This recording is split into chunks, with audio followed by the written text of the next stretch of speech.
People are taking something that is not yet even approved as a drug. Anything I did eat would straight come back up, and the thoughts of food made me sick. It's hard to escape the noise around weight loss drugs.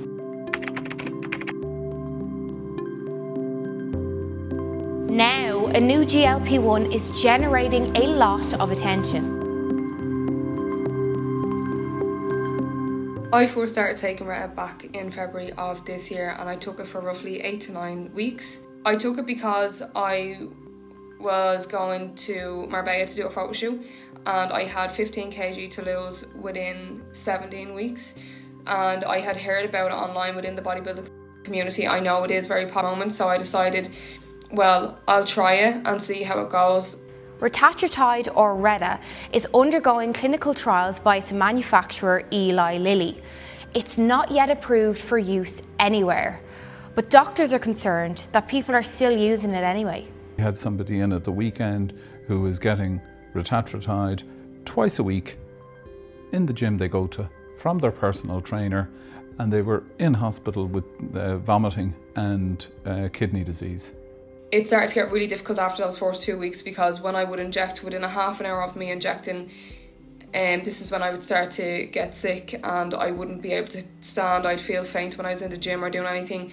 I nearly collapsed in the gym, and that was when I decided that I had to come off it because my body just rejected it. So how are people getting a hold of a drug that is not yet approved for use? There's still plenty of accounts on TikTok and Instagram purporting to sell Retatrutide.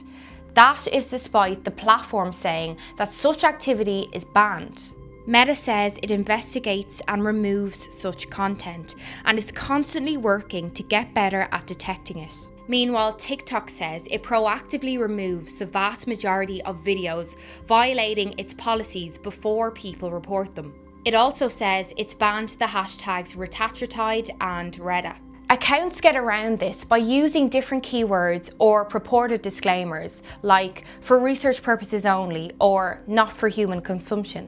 The Health Products Regulatory Authority told us that their initial data from 2026 suggests a continual upward trend in the number of accounts selling illegal weight loss drugs like Reta. It's not something that I will take again in my life, and it's not something that I would recommend for my clients to take. Look, I've been studying GLP-1 since 1992, and you could never have foreseen that it would then be hijacked by the social media space, sourced from compound pharmacies before it's even licensed as a drug, and abused in this way. I just don't think it's worth putting your body under that stress.